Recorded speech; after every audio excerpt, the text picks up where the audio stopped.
सर्वज्ञशाला की इस online class में मैं अमित आप सभी भाइयों बहनों का स्वागत एवं अभिनंदन करता हूं। करंट अफेयर्स पे हमारी जो है चर्चा चल रही थी, तो आज उसी के क्रम में जो है हम स्पोर्ट्स से रिलेटेड जो करंट अफेयर हैं उनको देखेंगे। ये बहुत ही महत्वपूर्ण करंट अफेयर होंगे क्योंकि स्पोर्ट्स से क्वेश्चन तो आपका पूछा ही जाता है। तो देखते हैं आज की क्लास में क्या क्या महत्वपूर्ण करंट अफेयर हैं। चलिए प्रारंभ करते हैं आज की क्लास को। तो जैसा कि पहला जो है आपको महिला एशिया कप जो श्रीलंका में हुआ था 28 जुलाई 2024 को इसका फाइनल हुआ और फाइनल में भारत को हराकर श्रीलंका की टीम ने जो है पहला अपना खिताब जीता है। पहला महिला एशिया कप का खिताब श्रीलंका ने जीत लिया है। इसका आयोजन भी श्रीलंका में ही हुआ था और हराया किसको है? भारत को हराया है 8 विकेट से। फाइनल मुकाबला श्रीलंका के दाम्बुला मैदान में खेला गया था। भारत ने 20 ओवर में 6 विकेट पर 165 रन बनाए। जवाब में श्रीलंका ने 18.4 ओवर में 2 विकेट पर 167 रन बना डाले। तो फाइनल मुकाबलों में 9 फाइनल मुकाबलों में से सिर्फ दूसरी बार भारत जो है एशिया कप में हारा है, यानी 9 में से 2 बार हारा तो 7 बार खिताब जीता है। और जब बांग्लादेश ने भारत को 3 विकेट से हराया था कब? 2018 में। तो इससे पूर्व जो है एक बार बांग्लादेश से 2018 में हारा है और दूसरी बार 2024 में श्रीलंका से हारा है। तो भारत फाइनल मुकाबलों में सिर्फ 2 बार हारा है और कितने फाइनल मुकाबलों में? 9 फाइनल मुकाबलों में। तो यह ध्यान रखिएगा। उसके बाद में समर विक्रमा फाइनल में जो है प्लेयर ऑफ द मैच रही। वहीं चमारी अटापट्टू जो बहुत ही महान खिलाड़ी हैं श्रीलंका की, वो 304 रन बनाई और 3 विकेट लेकर प्लेयर ऑफ द टूर्नामेंट रही, यानी man of the women of the series रही। तो इस तरीके से चमारी अट्टापट्टू की बात करें तो चमारी अटापट्टू बहुत ही बढ़िया प्लेयर हैं और ये ICC player of the month जो मई का था, ICC player of the month मई जो था उसमें भी इनका नाम था। प्लस क्या था कि ये जो आईसीसी अवार्ड देता है, आईसीसी अवार्ड 2023, आईसीसी अवार्ड 2023 जो कि 24 में दिया गया जनवरी में, उसमें ये बेस्ट ओडीआई वोमेन प्लेयर थी, बेस्ट ओडीआई वोमेन प्लेयर थी, इनको अवार्ड मिला। और यही अगर बात करें तो मेंस में जो है यही अवार्ड विराट कोहली को मिला था और टी20 में सूर्या को मिला था, टी20 में सूर्या को मिला था आईसीसी अवार्ड 2023। वहीं अगर ओवरऑल की बात करें तो बेस्ट जो क्रिकेटर रहे थे वो पैट कमिंस थे जो कि ऑस्ट्रेलिया के हैं, आपको पता ही होगा। और जो बेस्ट क्रिकेटर होता है ओवरऑल उनको एक ट्रॉफ़ी दी जाती है, उसे बोलते हैं Garry Sobers trophy, Garry Sobers trophy इसको बोलते हैं। तो यह दिया गया पैट कमिंस को जो ओवरऑल आईसीसी के बेस्ट क्रिकेटर 2023 में रहे, तो इसलिए इनको दिया गया। रीज़न इनको देने का एक ये भी है कि 2023 ओडीआई विश्व कप में ये लीड कर रहे थे ऑस्ट्रेलिया को और ऑस्ट्रेलिया ने वर्ल्ड कप जीता। तो इस तरीके से गैरी सोबर्स ट्रॉफ़ी जो ओवरऑल बेस्ट क्रिकेटर को मिलता है वह पैट कमिंस को मिला। वहीं महिलाओं की बात करें यही अवार्ड तो नताही सीवर को मिला।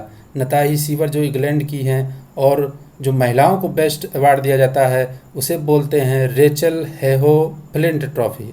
क्या बोलते हैं? Rachel Heyhoe flint trophy, flint trophy. तो इस तरीके से आपको ध्यान रखना है।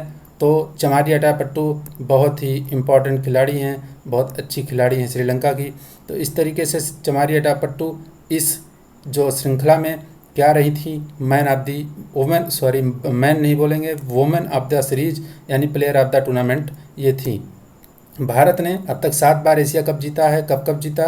2004, 5, 6 और 6 तथा 8 के ओडीआई और 2016, 2018, 2022 में टी20 एशिया कप। तो इस तरीके से भारत ने कुल टोटल एशिया कप कितने जीते हैं? 7, जिसमें ओडीआई 4 है और टी20 क्या है? 3 है।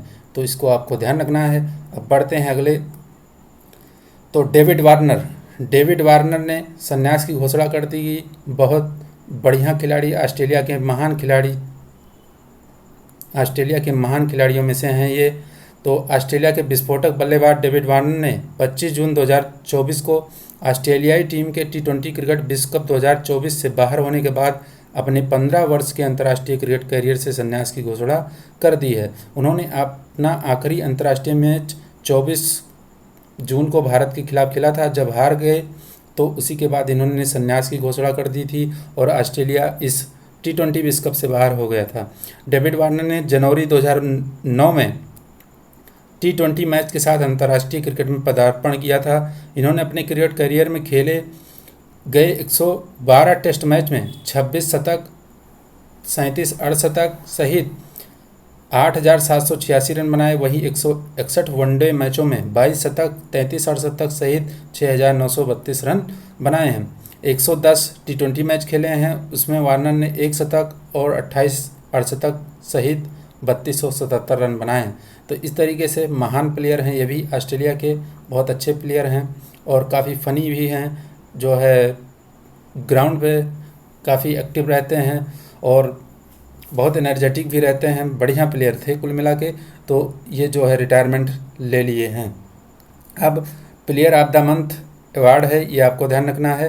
तो अभी 9 जुलाई को प्लेयर ऑफ द मंथ जून महीने के लिए घोषणा की गई है, ध्यान रखिएगा, जुलाई में जून मंथ के लिए की गई, जिसमें जसप्रीत बुमराह को मेंस में और वहीं सलामी बल्लेबाज स्मृति मंधाना को क्रमशः जो है महिला प्लेयर ऑफ द मंथ जो है चुना गया। जैसा कि आईसीसी ने 2021 में क्या प्रारंभ किया गया था कि हर महीने में जो है बेस्ट मेंस प्लेयर और बेस्ट वुमेंस प्लेयर को जो है नामित करता है, जिसका परफॉर्मेंस अच्छा रहता है पिछले मंथ या उससे पहले, उसी के अकॉर्डिंग जो है इनका बेस्ट प्लेयर मंथ होते हैं। तो यह 2021 से ये प्रारंभ किया गया था, ज़्यादा पुराना या पहल नहीं है। तो जसप्रीत बुमराह को उस भारतीय टीम के प्रमुख के हिस्सा के लिए पुरस्कृत किया गया जिसने वेस्ट इंडीज और संयुक्त राज्य अमेरिका द्वारा संयुक्त रूप से आयोजित किए गए 9वें आईसीसी पुरुष T20 कप को जीता। जैसा कि इस बार जो T20 वर्ल्ड कप हुआ वह भारत जीता है, तो उसमें ये हिस्सा थे और इसमें इनकी गजब की परफॉर्मेंस थी। तो अपने शानदार गेंदबाजी प्रदर्शन के लिए प्लेयर ऑफ द टूर्नामेंट भी रहे इसमें। और जसप्रीत बुमराह ने 8.26 की औसत से 4.17 की इकोनॉमी रेट से 15 विकेट कुल टोटल लिए थे इसमें। वहीं स्मृति मंधाना ने अपना पहला ICC player of the month पुरस्कार जीता है। स्मृति मंधाना को दक्षिण अफ्रीकी टीम के खिलाफ एक दिवसीय अंतर्राष्ट्रीय और टेस्ट मैच में उनके प्रदर्शन के लिए पुरस्कृत किया गया है। वहीं मई महीने में मैंने बताया भी, पहले भी बताया कि चमारी अटापट्टू मई मंथ में जो है women's player of the month थी आईसीसी के। और वहीं पुरुषों में जो थे वो वेस्ट इंडीज के गुड़ाकेश मोटी थे, तो इनको भी ध्यान रखिएगा। अगर बात करें इससे पहले, ज़्यादा पुराने आपको याद नहीं रखने हैं, बस लेटेस्ट जो आपका मंथ हो उसी में आपको ध्यान रखना है। तो अब बढ़ते हैं आगे है सुनील छेत्री, भारत देश के महानतम, अगर बोले महानतम प्लेयर हैं ये फुटबॉल के, तो इन्होंने भी जो है संन्यास की घोषणा कर दी गई। भारतीय फुटबॉल टीम के कप्तान सुनील छेत्री ने 6 जून 2024 को कोलकाता के सॉल्ट लेक स्टेडियम में फीफा क्वालीफायर के लिए कुवैत के साथ खेले गए मुकाबले के बाद अंतर्राष्ट्रीय करियर से संन्यास की घोषणा की। इन्होंने अपने फुटबॉल करियर की शुरुआत 2005 में पाकिस्तान के विरुद्ध की थी। सुनील छेत्री भारत के लिए सर्वाधिक 151 अंतर्राष्ट्रीय मैच खेलने वाले खिलाड़ी होने के साथ ही सर्वाधिक अंतर्राष्ट्रीय गोल 94 करने वाले खिलाड़ी भी हैं। अंतर्राष्ट्रीय स्तर पर बात करें तो क्रिस्टियानो रोनाल्डो 128 गोल, अली देई 108 गोल और लियोनेल मेसी 106 गोल के बाद सर्वाधिक गोल करने वाले छेत्री चौथे खिलाड़ी हैं। वहीं भारत में सबसे जो है प्रथम खिलाड़ी ऐसे हैं जो सर्वाधिक गोल किए हैं और अंतर्राष्ट्रीय लेवल पे ये चौथे स्थान पे हैं। छेत्री ने अपने करियर में 6 बार AIFF all India football federation of the year का पुरस्कार जीता है इन्होंने 6 बार। इन्होंने 2011 में अर्जुन पुरस्कार, 2019 में पद्मश्री पुरस्कार और 2021 में खेल रत्न पुरस्कार पाने वाले पहले फुटबॉलर भी थे ये। तो इसको भी ध्यान रखिए, इतने सम्मान से इनको सम्मानित किया जा चुका है। छेत्री ने अंतर्राष्ट्रीय फुटबॉल में 4 बार हैट्रिक लगाई। वह 3 महाद्वीपों में खेलने वाले पहले भारतीय खिलाड़ी हैं, तो इसको भी ध्यान रखिएगा। बढ़ते हैं अगले, सेंट डेनिस यूनियन ओपन हुआ जो, इसमें क्या 3 से 7 जुलाई 2024 के मध्य तीसरा बैडमिंटन वर्ल्ड फेडरेशन स्वीकृत सेंट डेनिस रीयूनियन ओपन का आयोजन किया गया। इस प्रतियोगिता का आयोजन पश्चिमी हिंद महासागर में रीयूनियन जो एक द्वीप है कि फ्रांसीसी विदेशी विभाग की राजधानी सेंट डेनिस में जिम्नेज चैम्प-फिलेरी में किया गया था। यह रीयूनियन द्वीप भी बहुत चर्चा में रहता है तो यह हिंद महासागर में, लेकिन यह है फ्रांस का हिस्सा। तो भारतीय बैडमिंटन खिलाड़ियों ने तीसरे BWF Saint Denis Reunion Open 2024 में पुरुष बैडमिंटन टूर्नामेंट के परिणाम आप देख लिए। इसमें 2 खिताब जीते हैं। तो पुरुष एकल का खिताब किसने जीता है, बहुत इंपॉर्टेंट है, इसलिए इसको रखा है। थारुन मन्नेपल्ली भारत के हैं और इन्होंने हराया युदाई ओकुमोटो को, जापान के हैं। इनको हराया पुरुष एकल में। वहीं महिला एकल में तस्नीम जो है मीर हैं, इन्होंने दक्षिता भारत की ही खिलाड़ी को हरा के महिला एकल का खिताब जीता है। बैडमिंटन वर्ल्ड फेडरेशन, जैसा कि 1934 में बैडमिंटन वर्ल्ड फेडरेशन की स्थापना अंतर्राष्ट्रीय बैडमिंटन फेडरेशन के रूप में की गई थी। 1981 में IBF का नाम बदल के क्या कर दिया गया, बैडमिंटन वर्ल्ड फेडरेशन। ठीक है, इसको ध्यान रखिएगा। और इसका मुख्यालय मलेशिया के कुआलालंपुर शहर में है। अब आते हैं विंबलडन, बहुत महत्वपूर्ण है। विंबलडन अभी लेटेस्ट हुआ है जुलाई महीने में, और इसका आयोजन जो है, इसको ऑल इंडिया चैम्पियनशिप भी बोलते हैं। इसका 137वां संस्करण इंग्लैंड के विंबलडन में आयोजित किया गया। स्पेन के कार्लोस अल्काराज और चेक गणराज्य की बारबोवा क्रेजिकोवा ने 2024 विंबलडन टेनिस चैंपियनशिप में क्रमशः पुरुष एवं महिला एकल का खिताब जीता है।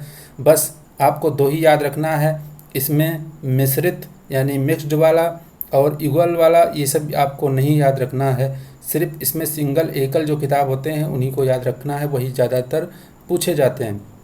अगर कोई भारतीय, मान लीजिए कोई भारतीय युगल में जीता है तो उसको भी ध्यान रख सकते हैं, क्योंकि वह भी पूछा जा सकता है। तो यह कार्लोस अल्काराज का लगातार दूसरा विंबलडन एकल खिताब है और बारबोवा क्रेजिकोवा का यह पहला विंबलडन खिताब है। यह ऑस्ट्रेलियन ओपन और फ्रेंच ओपन के बाद कैलेंडर वर्ष में इसका आयोजन किया जाता है और यह तीसरा ग्रैंड स्लैम है, तीसरा ग्रैंड स्लैम इवेंट है। विंबलडन एकमात्र ग्रैंड स्लैम टूर्नामेंट है जो प्राकृतिक घास पर खेला जाता है। विंबलडन का आयोजन पहली बार 1877 में किया गया, बहुत पुराना यह ग्रैंड स्लैम है टेनिस का। इसका आयोजन all England lawn tennis and cricket club limited द्वारा विंबलडन लंदन में किया जाता है। तो इम्पोर्टेंट है, इसको ध्यान रखिएगा। विंबलडन लेटेस्ट है। जैसा कि टेनिस में वर्ल्ड लेवल पे मुख्यतः जो बड़ी जो चैम्पियनशिप होती हैं उनको ग्रैंड स्लैम बोलते हैं, और 4 होती हैं इसमें। तो सबसे पहले होता है ऑस्ट्रेलियन,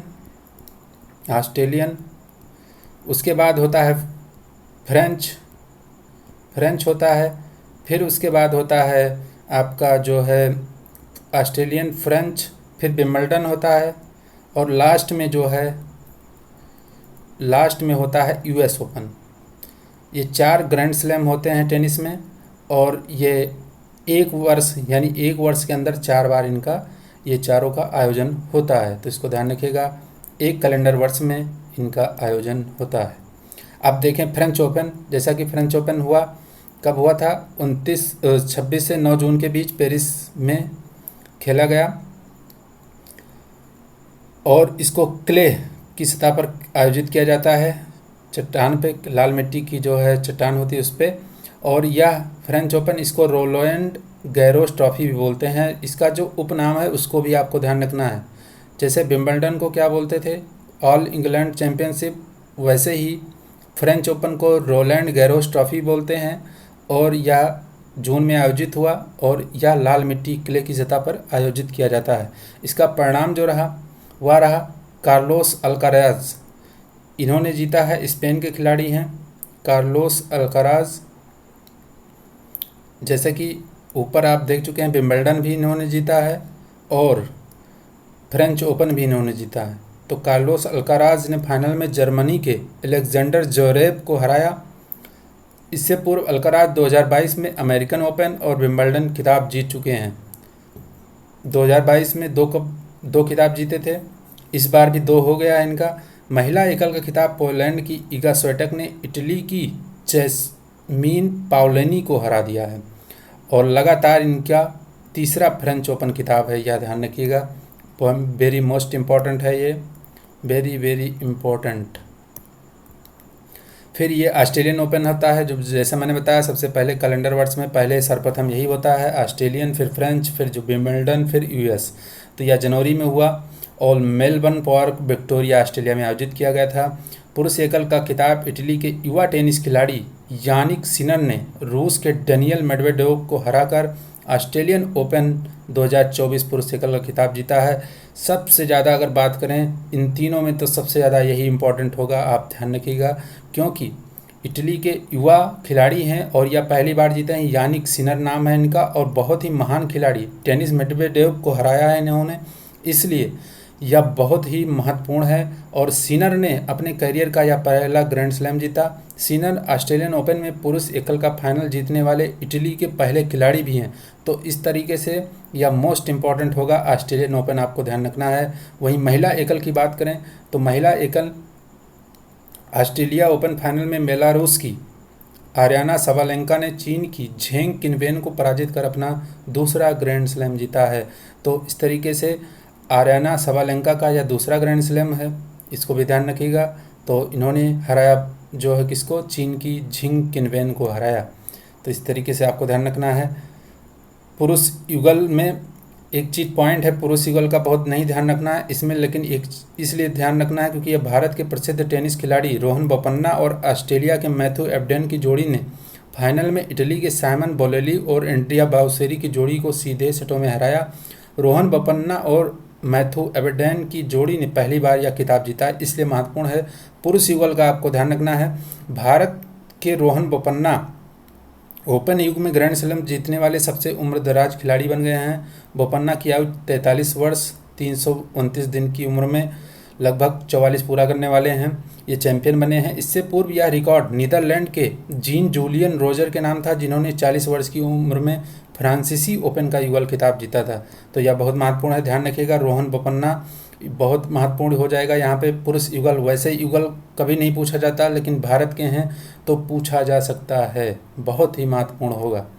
भारत के सुमित नागल ऑस्ट्रेलियन ओपन 2024 के पुरुष एकल मुकाबले के पहले दौर में कजाकिस्तान के 87वीं रैंक वाले अलेक्जेंडर बुबलिक को पराजित कर दूसरे दौर में पहुंचने की उपलब्धि हासिल की। ये दूसरे दौर में पहुंचे हैं, फाइनल में नहीं पहुंचे, लेकिन इनका नाम याद रख लीजिएगा, सुमित नागल हैं। इसके साथ ही सुमित नागल 1989 के बाद पहले ऐसे भारतीय खिलाड़ी बने जिन्होंने पुरुष एकल में किसी सीडेड खिलाड़ी को पराजित किया है। इनसे पूर्व यह उपलब्धि रमेश कृष्णन के नाम थी। ऑस्ट्रेलियन ओपन के दूसरे दौर में वह चीनी खिलाड़ी से पराजित हो गए, इसलिए वो फिर बाहर हो गए, फाइनल तक नहीं पहुंच पाए हैं। लेकिन दूसरे दौर में पहुंचना भी बहुत बड़ी चीज़ होती है। जैसा कि आप देख सकते हैं, ये दूसरे भारत के खिलाड़ी हैं जो ऐसा कर पाए हैं, तो इसको भी ध्यान रखिएगा, इम्पॉर्टेंट है। फिर अगली न्यूज़ है, नीता अंबानी भारत की ओर से अंतर्राष्ट्रीय ओलंपिक समिति की सदस्य बनी। आईओसी की 143वीं बैठक मुंबई में, जबकि 142वीं बैठक 24 में पेरिस में हुई थी। और नीता अंबानी पहली बार 2016 में आईओसी की सदस्य बनी थी, इंडियन ओलंपिक कमेटी की। और यह भारत की पहली महिला हैं जो आईओसी की सदस्य बनी। और आईओसी का मुख्यालय जैसा कि आप जानते होंगे लुसाने, स्विट्जरलैंड, और इसके अध्यक्ष कौन हैं, थॉमस बाग हैं। अंतर्राष्ट्रीय ओलंपिक समिति का सर्वोच्च, ये भी इम्पोर्टेंट है, मोस्ट इम्पॉर्टेंट है ये। अंतर्राष्ट्रीय ओलंपिक समिति का सर्वोच्च सम्मान जो जिसको बोलते हैं ओलंपिक ऑर्डर अवार्ड, यह अभिनव बिंद्रा को मिला है हाल में। और अभिनव बिंद्रा भारत के पहले खिलाड़ी हैं जिन्होंने इंडिविजुअल कैटेगरी में ओलंपिक में स्वर्ण पदक जीता है, और दूसरे मात्र खिलाड़ी हैं जो कि नीरज चोपड़ा हैं, टोक्यो ओलंपिक में जीता था। दो ही मात्र ऐसे खिलाड़ी हैं भारत की तरफ से जो इंडिविजुअल कैटेगरी में जिन्होंने गोल्ड मेडल जीता है ओलंपिक में, सिर्फ 2 हैं। और अभी तक अगर बात करें तो टोटल गोल्ड मेडल भारत ने ओलंपिक में 10 जीते हैं, जिसमें से 8 जो है वह हॉकी टीम ने जीती है और 2 इंडिविजुअल ने जीता है, जिसमें नीरज चोपड़ा और अभिनव बिंद्रा हैं। इन्होंने कब जीता था, 2008 में बीजिंग ओलंपिक में शूटिंग में स्वर्ण पदक जीता था, तो इसको भी ध्यान रखिएगा। फिर है एशियाई स्क्वैश डबल चैंपियनशिप, यह भी महत्वपूर्ण है क्योंकि इसमें भारत के लोगों ने जीता है। 7 जुलाई 2024 को एशियाई डबल्स स्क्वैश चैंपियनशिप में भारत के अभय सिंह ने पुरुष युगल और मिश्रित युगल दोनों खिताब जीता। ध्यान रखिएगा, पुरुष युगल में अभय बेलावन संथित कुमार की जोड़ी ने फाइनल में मलेशिया के ओंग साई हंग सियाफिक कमाल को हराकर खिताब जीता। मिश्रित युगल फाइनल में अभय और जोशना चिनप्पा, इनका भी नाम ध्यान रखिएगा क्योंकि बहुत ही अच्छे खिलाड़ी हैं ये, तो ये हांगकांग की जोड़ी टोन्स चंग बिंग और तांग मिंग हांग को हराया। ये नाम बहुत ही इतना भयंकर है, तो इसको ध्यान रखिएगा। बस आपको ये ध्यान रखना है जीता किसने है। भारत के अभय सिंह जो है पुरुष युगल और मिश्रित युगल दोनों में इन्होंने जीता है, और मिश्रित युगल में जोशना चिनप्पा के नाम याद रखिएगा और सेंथिल कुमार अभय सिंह दोनों का ध्यान रखिएगा। 4 से 7 जुलाई 2024 के मध्य मलेशिया के जोहोर एशियाई स्क्वैश चैंपियनशिप डबलशिप जो है इसे आयोजित हुई। इसमें 7 देशों की 33 टीमों ने भाग लिया था, जिसमें 9 पुरुष युगल टीमें थीं, 9 महिला युगल टीमें थीं और 15 मिश्रित युगल टीमें थीं। एशियाई टीम स्क्वैश चैंपियनशिप एक द्विवार्षिक आयोजन है, बाइनियल। अब है विश्व जूनियर स्क्वैश चैंपियनशिप, ये भी इम्पोर्टेंट है क्योंकि ये भारत के सौरभ बाबा ने टेक्सास के ह्यूस्टन में विश्व जूनियर स्क्वैश चैंपियनशिप में कांस्य पदक जीता है, तो इसको ध्यान रखिएगा। या विश्व जूनियर स्क्वैश चैंपियनशिप में किसी भारतीय पुरुष स्क्वैश खिलाड़ी द्वारा हासिल किया गया दूसरा पदक है। 12 से 23 जुलाई के मध्य विश्व जूनियर स्क्वैश चैंपियनशिप 2024 संयुक्त राज्य अमेरिका के टेक्सास के ह्यूस्टन में किया गया था। और एशियाई खेलों के स्वर्ण पदक विजेता कुश कुमार 2014 में इस टूर्नामेंट के सेमीफाइनल में पहुंचने वाले आखिरी भारतीय थे, उसके बाद ये बन गए हैं, आपको ध्यान रखना है। पुरुष एकल टूर्नामेंट में सौरभ बाबा ने सेमीफाइनल में मिस्र के मोहम्मद जकारिया से हार गए, इसलिए जो है सेमीफाइनल में हारे, तो इसलिए सेमीफाइनल में हार गए, तो इनका जो पदक मिला इनको कांस्य मिला। अब जो फाइनल में जाएगा, फाइनल में 2 पदक के लिए होता है जिसमें स्वर्ण और रजत, तो जो फाइनल जीतता है वो स्वर्ण पाता है और जो उपविजेता होता है वह रजत पाता है। तो मिस्र की महिला और पुरुष टीमों ने 2024 WSF विश्व जूनियर टीम चैंपियनशिप जीती। स्क्वैश इतिहास में पहली बार जिसमें पुरुष और महिला स्पर्धाएं एक साथ आयोजित की गई हैं, यहाँ ध्यान रखिएगा। फिर नाम आता है बजरंग पुनिया का, इनकी बहुत चर्चा में भी रहे हैं, राजनीतिक रूप से भी बहुत चर्चा में रहे। पहलवानों के विरुद्ध जो शोषण तथा मतलब कथित शोषण कहेंगे क्योंकि अभी तक कोई केस का कोई वो नहीं हो पाया है, तो जो उसमें था उसमें बहुत एक्टिव थे बजरंग पुनिया। तो इनको क्या किया गया कि 9 मई 2024 को यूनाइटेड वर्ल्ड रेसलिंग ने कथित डोपिंग रोधी नियम उल्लंघन के लिए 31 दिसंबर 2024 तक इनके खेलों पर जो है प्रतिबंध लगा दिया है। बजरंग पुनिया जो कि टोक्यो ओलंपिक में कांस्य पदक जीते थे, कांस्य पदक, बाकी एशियन गेम्स वगैरह में इन्होंने स्वर्ण पदक जीता है, तो ये ध्यान रखिएगा। कांस्य पदक इन्होंने कहाँ जीता था? Tokyo Olympic 2020। अब अगले ही हैं सना मीर। सना मीर का नाम ध्यान रखिएगा, ये जो है पाकिस्तान क्रिकेट की खिलाड़ी हैं, काफ़ी अच्छी खिलाड़ी हैं। अंतर्राष्ट्रीय क्रिकेट परिषद ने इनको आईसीसी ने ड्रीम 11 द्वारा समर्थित आगामी आईसीसी महिला T20 विश्व कप क्वालिफायर के लिए पाकिस्तान क्रिकेट की दिग्गज सना मीर को राजदूत नियुक्त किया है, एम्बेसडर बनाया गया है। ध्यान रखिएगा, यह महिला T20 का जो क्वालिफायर मैच होता है, क्वालिफायर किसको बोलते हैं? जब जैसे पहले क्वालिफायर मैच होते हैं, जो उसमें क्वालिफाई कर जाती हैं वह फिर जाके के विश्व कप में खेलती हैं, तो क्वालिफायर मैच के लिए इनको एम्बेसडर बनाया गया है, राजदूत बनाया गया है।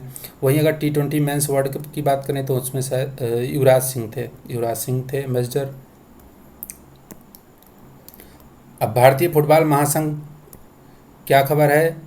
इन्होंने जो है best player of the year का जो अवार्ड दिया है वह लालिन जोला छांगते जो कि मिजोरम के हैं। ये भी बहुत इम्पॉर्टेंट है, बहुत इम्पॉर्टेंट, तो क्योंकि यह भारत की फुटबॉल में गवर्निंग जो बॉडी है वह सबसे बड़ी बॉडी यही है, ऑल इंडिया फुटबॉल फेडरेशन। और इन्होंने जो अपना ईयरली जो वो निकालते हैं, प्लेयर का रैंक निकालते हैं या प्लेयर का बेस्ट प्लेयर से सम्मानित करते हैं, तो उसमें बेस्ट प्लेयर का सम्मान इनको मिला है पुरुषों में लालिन जोला छांगते जो मिजोरम के हैं। और वहीं भारत की बेस्ट फुटबॉल महिला खिलाड़ी कौन है? इंदुमती कथिरेसन, दोनों का नाम याद रखना है आपको, ये तमिलनाडु की हैं। बात करें AIFF, all India football federation, तो इसका हेडक्वार्टर दिल्ली में है और इसके प्रेसिडेंट वर्तमान में हैं कल्याण चौबे। कौन है? कल्याण चौबे। कल्याण चौबे, चौबे जी हैं, ध्यान रखिएगा, इम्पोर्टेंट है। अब आगे आगे है international tennis hall of fame, यह भी बहुत इम्पोर्टेंट है। इसमें शामिल होने वाले पहले एशियाई पुरुष, अब सोचिए पहले एशियाई हैं तो भारत के भी पहले होंगे, पहले एशियाई पुरुष बने हैं कौन? लिएंडर पेस और Vijay Amritraj.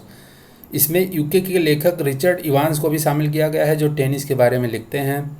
International hall of fame का जो हेडक्वार्टर या समझ लीजिए जो स्थान है वह न्यूपोर्ट रोडे आइलैंड USA में स्थित है। वही इंटरनेशनल टेनिस फेडरेशन का मुख्यालय कहाँ पे है? लंदन में है, ध्यान रखिएगा। फिर है मनिका बत्रा से रिलेटेड, भारत की शीर्ष महिला खिलाड़ी मनिका बत्रा व विश्व महिला एकल रैंकिंग में टॉप 25 में जगह पाने वाली पहली भारतीय महिला टेबल टेनिस खिलाड़ी बन गई हैं, ध्यान रखिएगा। 25 में, विश्व की जो 25 महिला खिलाड़ी हैं एकल रैंकिंग में, उसमें ये शामिल हो गई हैं। 14 मई 2024 को नवीनतम जारी ITTF रैंकिंग में मनिका की रैंकिंग जो है 24 हो गई है। मनिका ने जो है श्रीजा अकुला को पीछे छोड़ भारत की शीर्ष खिलाड़ी बन गई हैं। मई 2024 में ही आयोजित सऊदी स्मैश टूर्नामेंट में मनिका ने विश्व की नंबर 1 खिलाड़ी को पराजित कर यह उपलब्धि अर्जित की।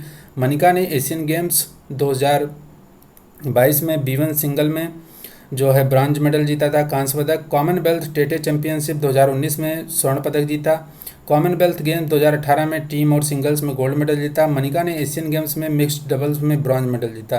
तो इस तरीक़ा से मनिका बत्रा का यह रिकॉर्ड है, यह ध्यान रखिएगा। 24 इनकी रैंकिंग है वर्ल्ड में। वर्ल्ड चैंपियनशिप ऑफ लीजेंड, यह भी महत्वपूर्ण है क्योंकि यह पहली बार आयोजित किया गया है। यह जो हुआ वह इंग्लैंड में आयोजित हुआ और इसमें रिटायर्ड खिलाड़ियों के बीच होने वाली प्रतिस्पर्धा थी। यह इनमें जो है 6 देश शामिल हुए, Australia, India, Pakistan, West Indies, south Africa और इंग्लैंड। विजेता भारत रहा और हराया पाकिस्तान को। भारत के कप्तान जो थे युवराज सिंह थे और युवराज सिंह की क्या बैटिंग देखने को मिली इस टूर्नामेंट में, बहुत मज़ा आया। और भारत ने पाकिस्तान को हराया। पाकिस्तान के जो है कप्तान कौन थे? यूनिस खान थे। मैन ऑफ द सीरीज का जो अवार्ड मिला वह यूसुफ पठान को मिला। वहीं फाइनल में man of the match Ambati Rayudu को मिला। इसका आयोजन England and Wales cricket board ने कराया था, ध्यान रखिएगा। एक ये ओलंपिक से रिलेटेड फैक्ट है, किम सेओकेजिन ने 2024 पेरिस ओलंपिक खेलों की मशाल के रिले में भाग लिया, जो विदेश में ओलंपिक मशाल ले जाने वाले क्या पहले कोरियाई गायक बन गए हैं। तो ये कोरिया के हैं, दक्षिण कोरिया के पहले कोरियाई गायक बन गए हैं जो ऐसा इनको सौभाग्य मिला है, ध्यान रखिएगा यह नाम भी। फिर अगला नाम है देवेंद्र झांझरिया का। पैरा ओलंपिक खेलों में 2 बार ये स्वर्ण पदक जीत चुके हैं, पैरा एथलीट हैं। और ये झांझरिया को क्या बनाया गया है? भारतीय पैरा ओलंपिक समिति का अध्यक्ष बनाया गया है, ये भी वेरी इम्पोर्टेंट है, ध्यान रखिएगा। भारतीय पैरा ओलंपिक समिति के नए अध्यक्ष बने हैं मार्च 2024 में। 2004 में एथेंस तथा 2016 में Rio de Janeiro Brazil para Olympic खेलों में जेवलिन थ्रो में स्वर्ण पदक जीते। पैरा एथलीट देवेंद्र झांझरिया का इस पद हेतु जो चुनाव हुआ वह नई दिल्ली में हुआ और वहाँ पे ये निर्विरोध चुन लिए गए, तो ध्यान रखिएगा। हालांकि ये वैसे इस बार जो है पॉलिटिक्स में भी आए थे, चुनाव लड़े ये कहाँ से? चुरू लोकसभा चुनाव भी लड़े 2024 में। चुरू लोकसभा क्षेत्र जो राजस्थान में है वहाँ से ये चुनाव लड़े और हार गए लगभग 6-7 हज़ार वोटों से हारे थे।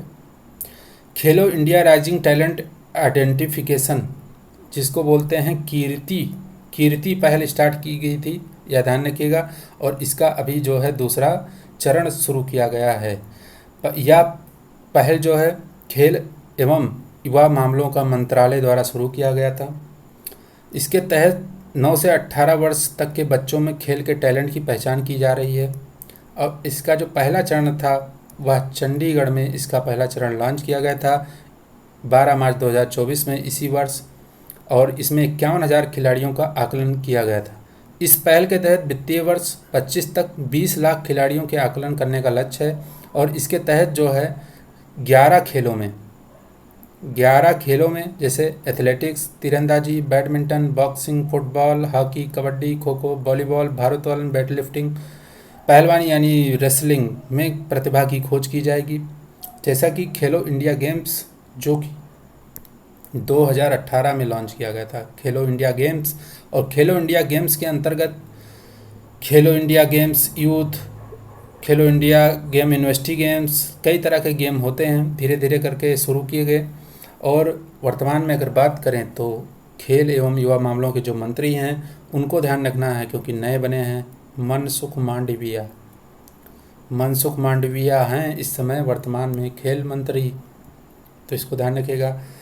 फिर है क्रिस्टियानो रोनाल्डो, जो कि मई 2024 में फोर्ब्स के द्वारा जारी जो रैंकिंग थी हाईएस्ट पेड एथलीट सूची में, ये लगातार जो है चौथी बार सबसे अधिक पेमेंट पाने वाले एथलीट घोषित किए गए हैं। लगातार 4 वर्षों से हाईएस्ट पेड एथलीट की सूची में ये शामिल हैं। पुर्तगाल के फुटबॉलर हैं ये, और सऊदी अरब के फुटबॉल क्लब अल नसर से अब खेलने लगे हैं, और इससे जुड़ने के बाद दुनिया के सबसे अधिक कमाई करने वाले खिलाड़ी बन गए हैं।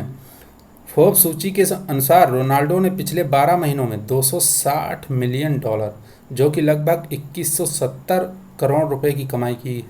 सोचिए, एक वर्ष की इनकी कमाई 2170 रुपये की कमाई की है, जिसमें अल नसर के साथ उनके अनुबंध से $200 मिलियन और ऑफ फील्ड आय से $60 मिलियन की कमाई है। तो यह ध्यान रखिएगा, Ronaldo highest paid athlete of the world ये हैं। फीफा। फिर अगली खबर है प्रीति स्मिता भोई, जो कि पेरू के लीमा में मई 2024 में संपन्न विश्व युवा चैंपियनशिप 2024 में उड़ीसा की हैं। ये प्रीति स्मिता क्लीन एंड जर्क में विश्व रिकॉर्ड के साथ पदक जीतने वाली भारत की पहली भारोत्तोलक बन गई हैं। इन्होंने स्नैच में 57 किग्रा और क्लीन एंड जर्क में 76 किग्रा वजन उठाया। स्मिता ने 40 किलोग्राम भार वर्ग में कुल 133 किग्रा भार उठाकर स्नैच, क्लीन एंड जर्क और समग्र प्रदर्शन के लिए 3 स्वर्ण पदक जीते हैं। इंपॉर्टेंट है, ध्यान रखिएगा।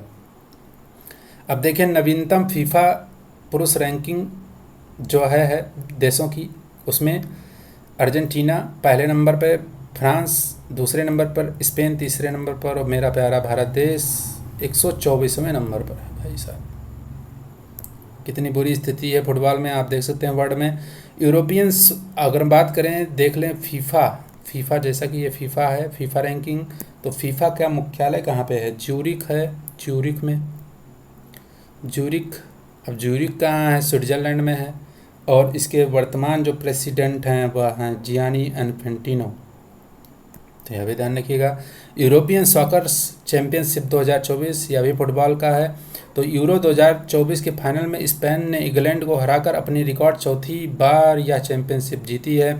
इसका आयोजन जर्मनी में किया गया था, और इसका मैस्कॉट था टेडी बियर। बेस्ट प्लेयर थे रोड्रिगो जो स्पेन के थे। बेस्ट यंग प्लेयर का अवार्ड मिला लामिने यमाल को जो स्पेन के ये भी हैं। फिर है कोपा अमेरिका चैंपियनशिप, या जो है दक्षिण अमेरिकी महाद्वीप के देशों के मध्य खेला जाता है। तो इसमें फिर विजेता बना अर्जेंटीना, जो कि 16वीं बार विजेता बना है। उपविजेता कोलंबिया रहा। आयोजक कॉनमेबॉल द्वारा यानी साउथ अमेरिका का फुटबॉल फेडरेशन है। और best player of the tournament मिला है जेम्स रोड्रिगेज को, जो कि कोलंबिया के हैं। तो यह भी ध्यान रखिएगा। अब आते हैं नोवाक जोकोविच, सर्बिया के महान टेनिस खिलाड़ी नोवाक जोकोविच को रिकॉर्ड 8वीं बार Balkan athlete of the year से सम्मानित किया गया है। 36 वर्षीय दिग्गज टेनिस खिलाड़ी नोवाक ने 2023 में अपने करियर का 24वां ग्रैंड स्लैम जीता था। जैसा कि बता चुका हूँ, ग्रैंड स्लैम 4 प्रकार के होते हैं और उसमें से जो है ये कुल मिला के 24 ग्रैंड स्लैम जीत चुके हैं अभी तक। फिर अगली खबर है नीरज चोपड़ा भारतीय ओलंपिक और विश्व चैंपियंस हैं। ये भाला फेंक एथलीट नीरज चोपड़ा को फरवरी 2024 में स्विट्जरलैंड के जंग फ्राउजक में प्रसिद्ध आइस पैलेस है, वहाँ पे इनका पट्टिका लगाकर सम्मानित किया गया है। इस आइस पैलेस में कई और स्टार खिलाड़ियों की पट्टिका लगी है, तो यह भी इम्पोर्टेंट है। जैसा कि नीरज चोपड़ा, आपको पता ही होगा कि नीरज चोपड़ा इस बार गोल्ड मेडल से ओलंपिक में चूक गए और रजत पदक यानी उनको सिल्वर पदक मिला है। और सिल्वर पदक मिला और उन्होंने जो थ्रो किया था फाइनल में, वह ध्यान रखना है, वह भी इम्पोर्टेंट होगा। इनका जो फाइनल में थ्रो था वो 89.45 मीटर का था, 89.45 मीटर का। जबकि इसी पेरिस ओलंपिक में क्वालिफिकेशन राउंड में इन्होंने 89.34 का फेंका था। और बात करें अगर इससे पहले तो टोक्यो ओलंपिक में ये स्वर्ण पदक जीते थे, आपको पता ही होगा स्वर्ण पदक इन्होंने जीता था टोक्यो ओलंपिक में। तब इनका जो थ्रो था वो 87.58 था, 87.58 मीटर था और गोल्ड मेडल विजेता बने थे। इस बार सिल्वर मेडल जीते हैं। इस बार का जो गोल्ड ओलंपिक में मिला भाला फेंक में, वह पाकिस्तान के अरशद नदीम को मिला। तो इस तरीके ध्यान रखिएगा, इन्हीं के जो 7 तारीख को ये थ्रो फेंके थे, गोल्ड मेडल जीते थे, इसीलिए 7 तारीख को नेशनल जेवलिन थ्रो डे के रूप में मनाया जाता है, 7 अगस्त। तो यह भी ध्यान रखिएगा। और नीरज चोपड़ा इस वर्ष भी कई पदक जीते हैं, जैसे पाओ नुरुमी गेम्स, जो कि कहाँ पे हुआ, आपका फिनलैंड में आयोजित हुआ था, उसमें इन्होंने गोल्ड मेडल जीता था। वहाँ पे इन्होंने 85.97 मीटर का थ्रो किया था। कौन सा, नाम लिख देता हूँ, पाओ नुरुमी गेम्स 2024 फिनलैंड में आयोजित हुआ। तो इसमें इन्होंने कितना मीटर का थ्रो किया था, 85.97। उसके बाद एक हुआ फेडरेशन कप में भी नीरज चोपड़ा ने स्वर्ण पदक जीता था। फेडरेशन कप, कौन सा कप, फेडरेशन कप, जो कि भुवनेश्वर में हुआ था। फेडरेशन कप बोलते हैं। इसमें भी इन्होंने स्वर्ण पदक जीता और इसमें इनका जो थ्रो था वह 82.27 था, 82.27 था। वहीं अगर बात करें दोहा डायमंड लीग में जो है, इन्होंने कौन सा पदक जीता, रजत पदक जीता था, दूसरा स्थान था इनका। और वहाँ पे इन्होंने जो थ्रो किया था उस इवेंट में, उसमें 88 ये सब इसी वर्ष की बात है, 88.36 मीटर था। तो इस तरीके से ध्यान रखना है नीरज चोपड़ा के बारे में। भारत देश में मुझे लगता है कि ये महानतम एथलीट हैं, इनसे बढ़िया कोई एथलीट शायद ही वर्तमान में कोई है, तो इसको ध्यान रखिएगा, महानतम एथलीट में इनका नाम आता है।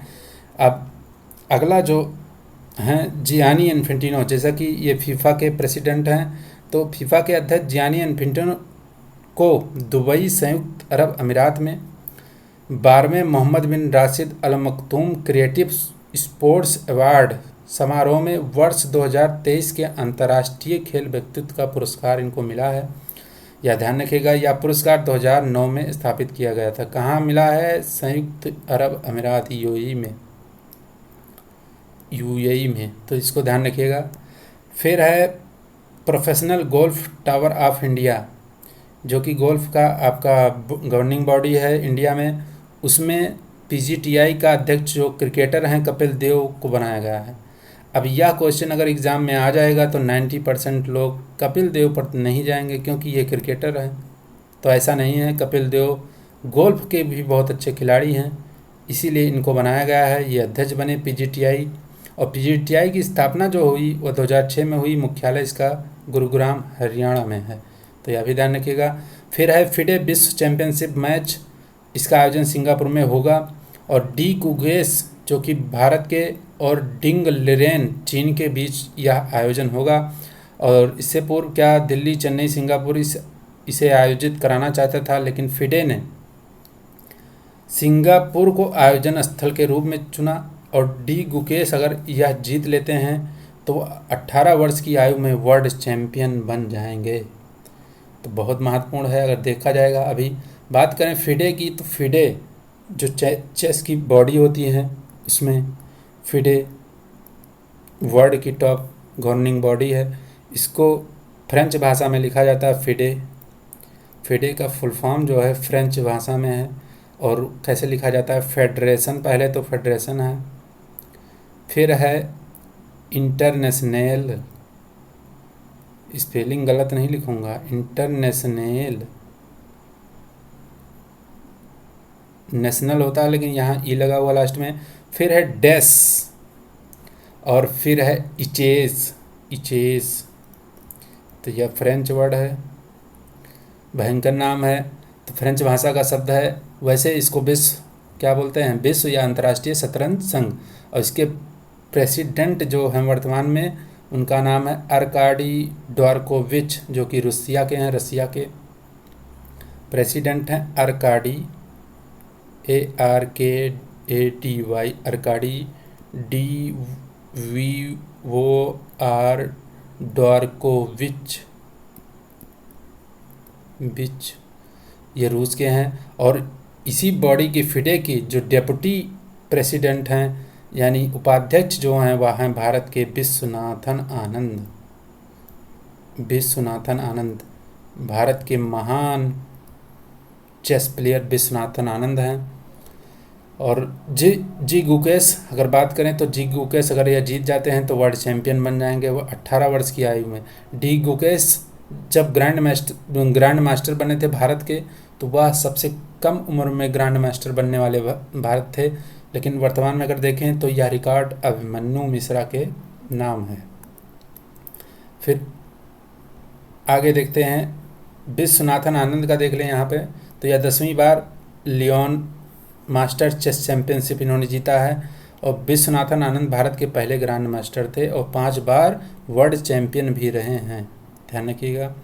अब 9वां T20 विश्व कप जो हुआ लेटेस्ट वेस्ट इंडीज के ब्रिजटाउन बारबाडोस में 29 जून 2024 को खेले गए ICC T20 विश्व कप के फाइनल में भारत ने दक्षिण अफ्रीका को रोमांचक मुकाबले में 7 रन से पराजित कर दिया।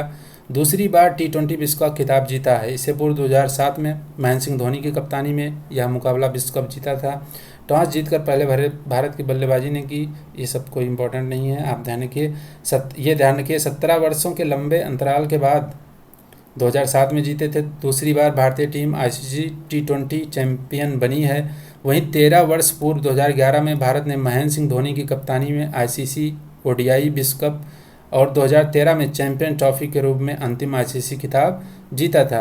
इस विश्व कप में भारत का फाइनल तक का सफर अजेय रहा, लगातार कोई हार नहीं हुई। और ग्रुप चरण में उसने आयरलैंड को 8 विकेट से, पाकिस्तान को 6 रन से, अमेरिका को 7 विकेट से पराजित किया है। भारत एकदम अजेय रहा। हम लोगों का दुर्भाग्य था कि ODI वर्ल्ड कप में भारत फाइनल नहीं जीत पाया, वरना उसमें भी लगातार हम कोई मैच नहीं हारे थे, फाइनल हार गए थे। अब सुपर 8 चरण में भारत ने बांग्लादेश को 50 रन से हराया और अफगानिस्तान को 47 रन से पराजित किया। वहीं कनाडा के साथ खेला गया मैच बारिश के कारण रद्द घोषित कर दिया गया था। T20 विश्व कप विजेता के रूप में भारतीय टीम को $2.45 मिलियन यानी 20 करोड़ और 36 लाख रुपए की राशि मिली। उपविजेता दक्षिण अफ्रीका को 1.28 मिलियन, ये राशि वासी ज़्यादा इंपॉर्टेंट है नहीं। सुपर 8 चरण में पहुंची टॉप 4 टीमों में USA, ऑस्ट्रेलिया, वेस्ट इंडीज और बांग्लादेश की टीमों को 3.17 करोड़ रुपए मिले हैं। वहीं सेमीफाइनल में पराजित होने वाली इंग्लैंड और अफगानिस्तान को 6.5 करोड़ रुपए की इनामी राशि मिली है। यह कोई बहुत ज़्यादा इंपॉर्टेंट नहीं है, इसको नहीं ध्यान रखना है।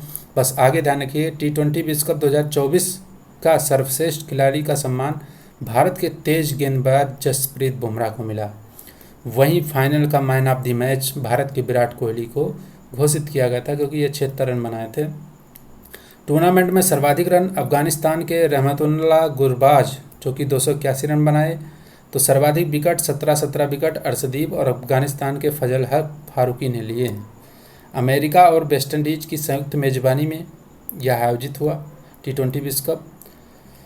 और प्रतियोगिता में कुल शामिल 20 टीमों के बीच 55 मुकाबले खेले गए। भारतीय टीम के कप्तान रोहित शर्मा और पूर्व कप्तान विराट कोहली ने T20 विश्व कप विजेता बनने के बाद T20 के अंतर्राष्ट्रीय क्रिकेट से संन्यास की घोषणा कर दी गई। ध्यान रखिएगा, रोहित शर्मा और विराट ने संन्यास की घोषणा की थी। भारत दूसरी बार T20 विश्व कप जीतने वाला इंग्लैंड और वेस्टइंडीज के बाद तीसरा देश बन गया। T20 मुकाबलों में 200 छक्के लगाने वाले रोहित शर्मा पहले खिलाड़ी हैं। 8 छक्के लगाकर विश्व कप की एक पारी में 7 छक्के लगाने वाले युवराज सिंह का रिकॉर्ड उन्होंने तोड़ दिया है। T20 विश्व कप में रोहित शर्मा के नाम सर्वाधिक 45 मैच खेलने का रिकॉर्ड भी है। उनके बाद बांग्लादेश के साकिब अल हसन और ऑस्ट्रेलिया के डेविड वार्नर हैं। हालांकि डेविड वार्नर तो संन्यास ले चुके हैं, अभी साकिब अल हसन खेल रहे हैं।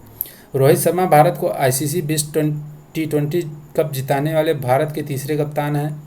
जैसा कि इससे पहले महेंद्र सिंह धोनी जीत चुके हैं, 2007 का वर्ल्ड कप जीता इन्होंने, 2011 का वर्ल्ड कप जीता, और कपिल देव ने 1983 वनडे का जो वर्ल्ड कप जीता था। तो इस तरीके से वर्ल्ड कप दिलाने वाले, ICC वर्ल्ड कप दिलाने वाले रोहित शर्मा तीसरे भारतीय कप्तान बन गए हैं।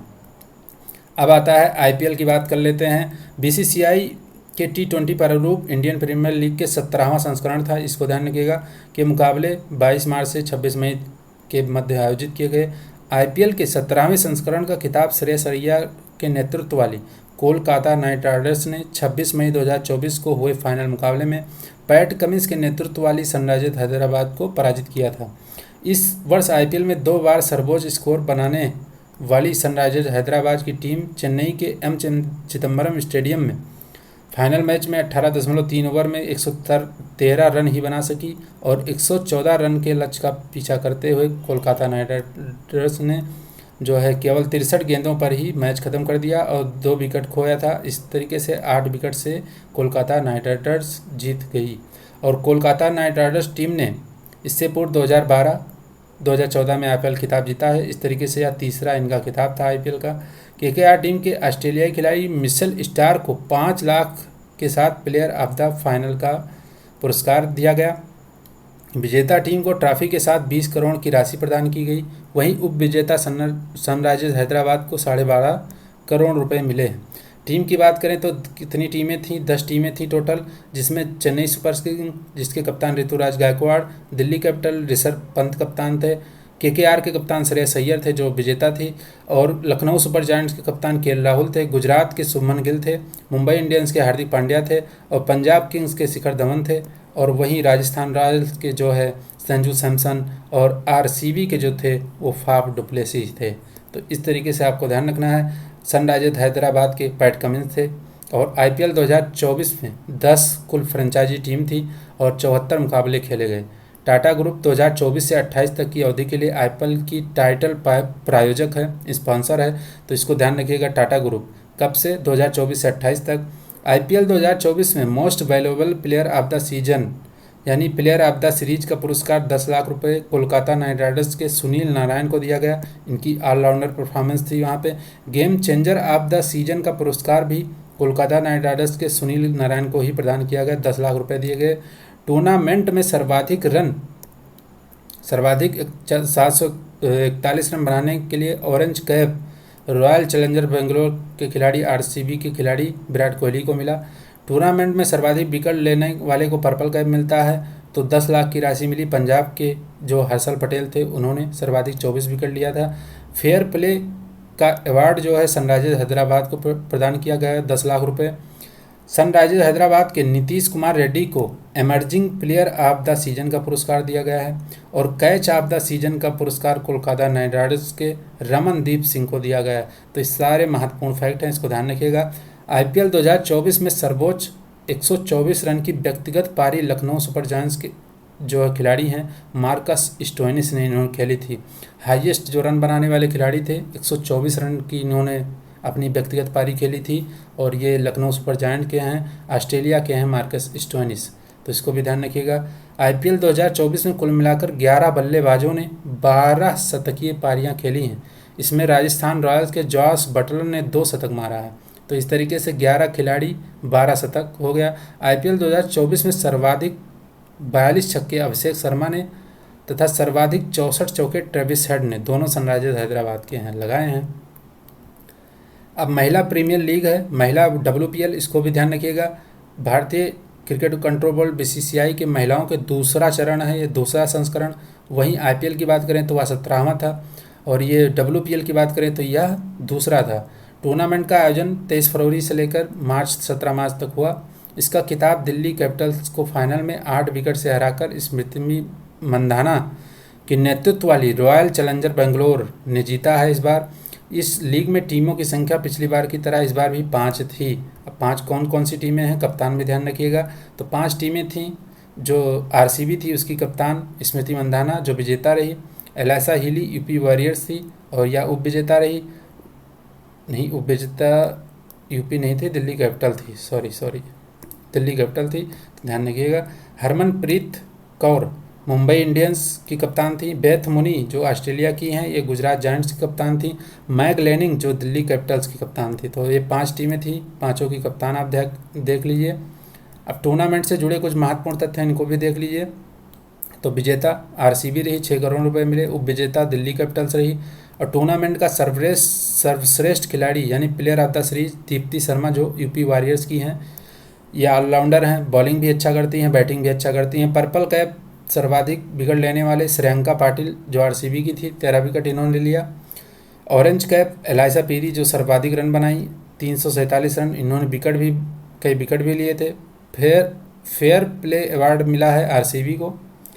और catch of the season S सजना जो मुंबई इंडियंस की हैं उनको मिला है।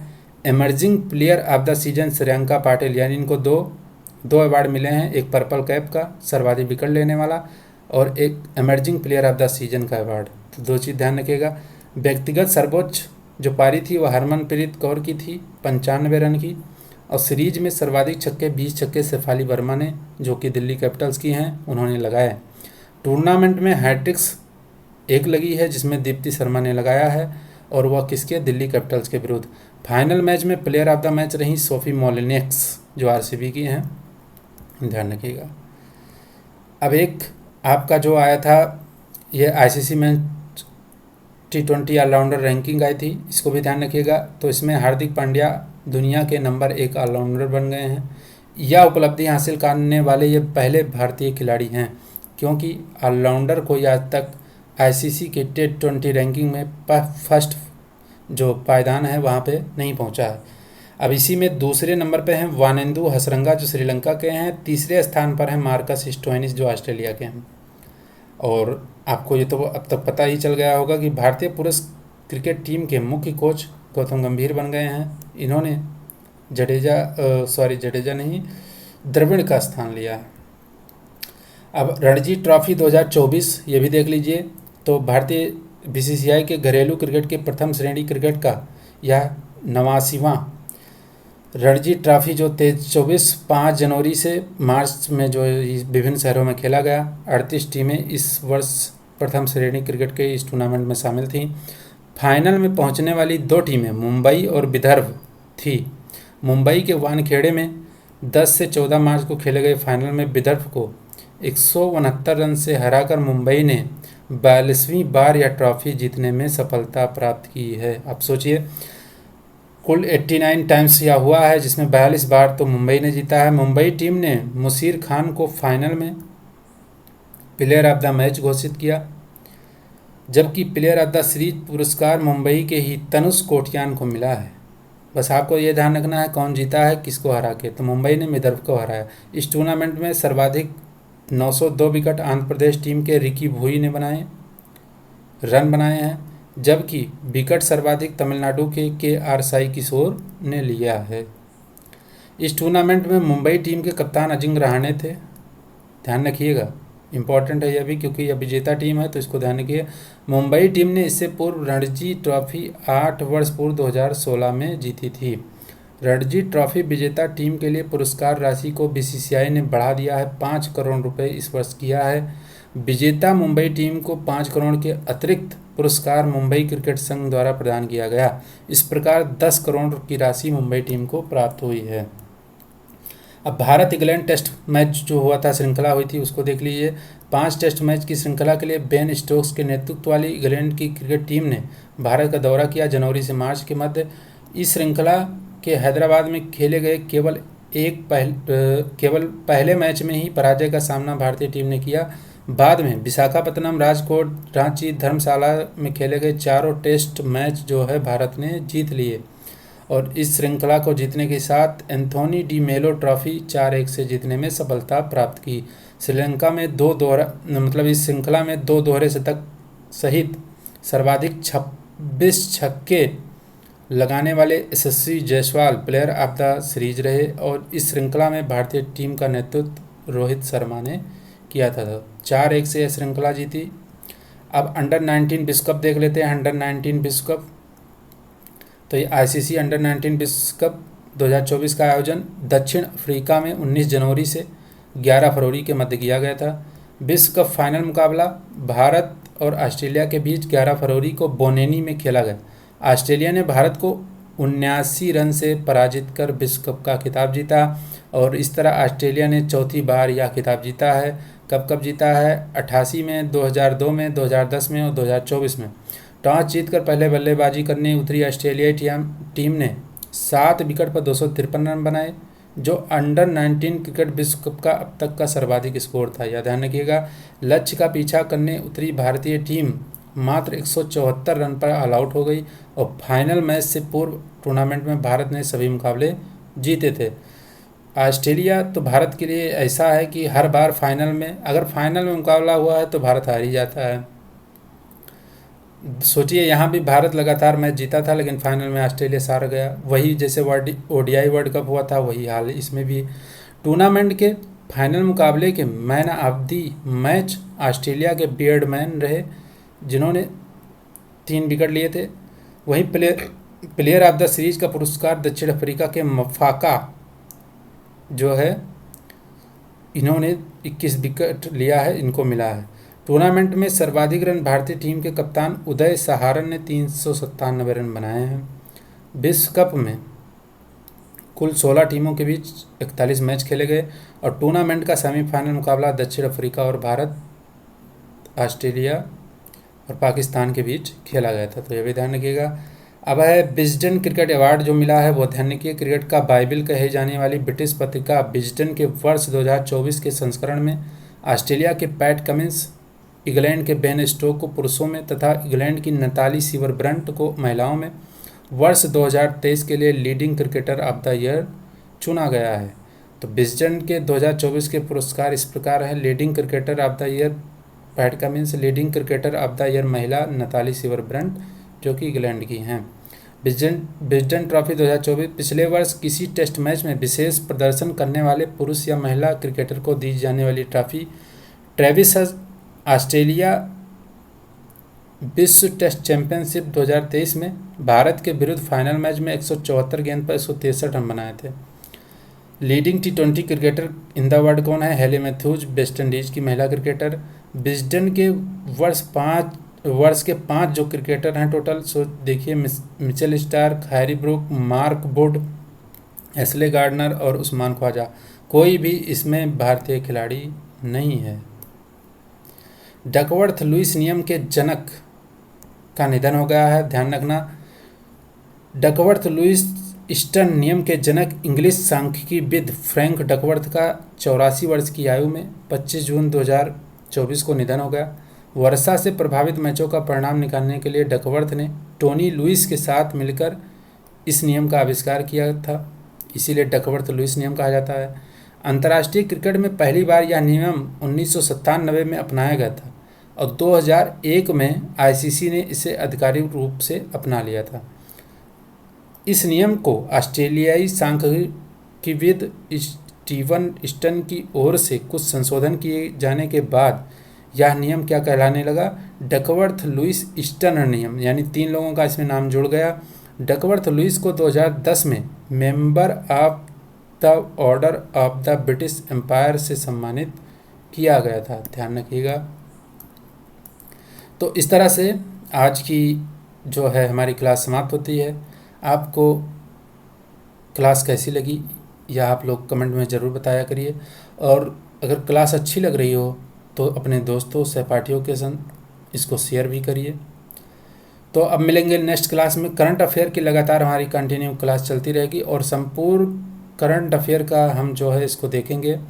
जनवरी से जुलाई तक के संपूर्ण करंट अफेयर, इसमें कुछ छूटने वाला नहीं है। आप लोग पढ़िए अच्छे से, उसको शेयर करिए। और आपको मैं ये बता देना चाहता हूँ कि जब हमारी क्लास पूर्ण हो जाएगी, उसके बाद आप कहीं से भी करंट अफेयर पढ़ते हो, कहीं भी पढ़ते हो या अभी तक जितना भी पढ़े हो, आप सोचिएगा कि आपको इसमें क्या क्या नई चीज़ें मिली हैं। अगर आपको कुछ नई चीज़ें मिली हों तो फिर से क्लास को दोबारा देख लीजिएगा। तो पूरी तरीके से आप जो है किसी एग्ज़ाम में अगर जाएंगे पेपर देने तो बिल्कुल कॉन्फिडेंट महसूस करेंगे। तो इस तरह से आज की चर्चा हमारी समाप्त होती है। मिलेंगे अगली नेक्स्ट क्लास में। तब तक के लिए सभी भाइयों बहनों को राधे राधे, जय श्री कृष्णा।